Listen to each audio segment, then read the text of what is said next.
نحمده ونصلي على رسوله الكريم اما بعد فاعوذ بالله من الشيطان الرجيم بسم الله الرحمن الرحيم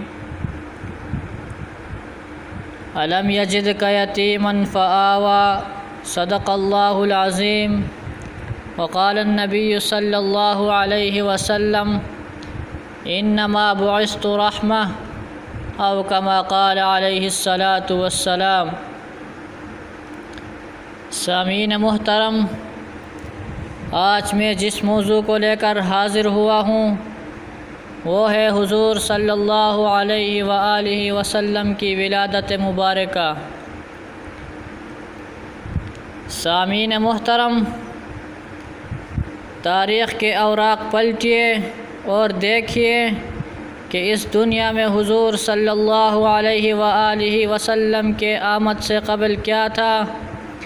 ظلم ہی ظلم تھا، کفر و شرک کا راج تھا، ہر طرف ویرانی ہی ویرانی تھی، حکومت شیطانی تھی، قتل و غارت گیری کا بصیرہ تھا، معمولی باتوں پر کٹ مرنا عام تھا، بچیوں کو زندہ درگور کر دیا جانا معیوب نہ تھی، عورت حیوانوں کی سی زندگی بسر کرنے پر مجبور تھی، ہر ایک کا الگ الگ خدا تھا، جس کی لاٹھی اس کی بھینس کا قانون نافذ تھا۔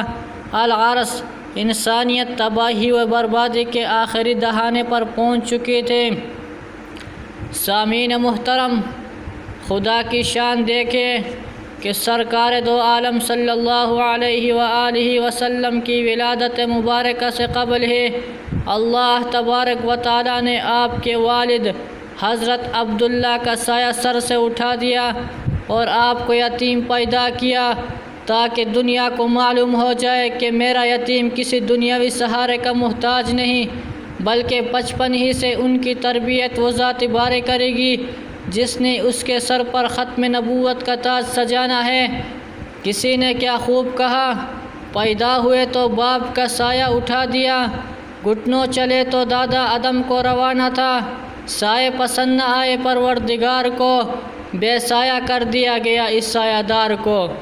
اس مکتب توحید میں اپنے محبوب محمد مصطفیٰ صلی اللہ علیہ وسلم کو ابو پکارنے کی عادت نہ پڑے، بلکہ احد پکارنے کی عادت ڈالی جائے۔ فاران میں کس ابو کو پکارے گا، طائف میں کس ابو کو پکارے گا، بدر میں کس ابو کو پکارے گا، احد میں کس ابو کو پکارے گا، خندق میں کس ابو کو پکارے گا، حنین میں کس ابو کو پکارے گا، بنو نذیر میں کس ابو کو پکارے گا، خیبر میں کس ابو کو پکارے گا، تبوک میں کس ابو کو پکارے گا، حدیبیہ میں کس ابو کو پکارے گا۔ ابھی سے خدا کو پکار، ابھی سے اللہ کو پکارنا تیرا کام ہے، اور یتیمی کو سہارا دینا میرا کام ہوگا۔ علم یجدک یتیما فآوی، ابھی دنیا میں آپ صلی اللہ علیہ وسلم کی تشریف آوری کا پہلا ہی دن تھا کہ ایوان قیصر کسریٰ میں ہنگامہ برپا ہو گیا، آتش کودے بجھ گئے، کنکرے ٹوٹ گئے، دہائی مچ گئی کہ ایک والا آ گیا، وہ دیکھو حرم کی طرف، حبل لات عزیٰ منات پر لرزہ طاری ہے، کپ کپا رہے ہیں۔ کسی نے کہا، اے ہمارے معبود تمہیں کیا ہو گیا؟ آواز آتی ہے کہ ایک والا آ گیا، ایک والا آ گیا۔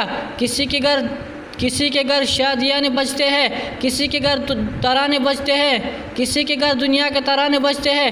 وہ دیکھو آمینہ کے گھر نوریوں کے سردار کی قیادت میں ترانہ گایا جا رہا ہے کہ ایک والا آ گیا، ایک والا آ گیا۔ سبحان اللہ۔ سامعین محترم، دنیا کا دستور ہے کہ کسی کے گھر بچہ پیدا ہو تو برادری مبارکباد دیتی ہے، پڑوسی مبارکباد دیتی ہے، قوم مبارکباد دیتی ہے، دوست مبارکباد دیتی ہے، رشتہ دار مبارکباد دیتی ہے۔ وہ دیکھو آج عبداللہ نہیں ہے، لیکن دروازے پر نورانی ملائکہ مبارکباد دے رہے ہیں، نوری بشر کے دروازے پر، ملائکہ یتیم کے دروازے پر۔ آخر میں اتنا ہی کہوں گا، حضور آئے تو سر آفرین چھپا گئی دنیا، حضور آئے تو سر آفرین چھپا گئی دنیا، اندھیروں سے نکل کر روشنی میں آ گئی دنیا، بجھے چہروں کا زنگ اترا، ستے چہروں پہ نور آیا، بجھے چہروں کا زنگ اترا، ستے چہروں پہ نور آیا، حضور آئے تو انسانوں کو جینے کا شعور آیا۔ وما علینا الا البلاغ۔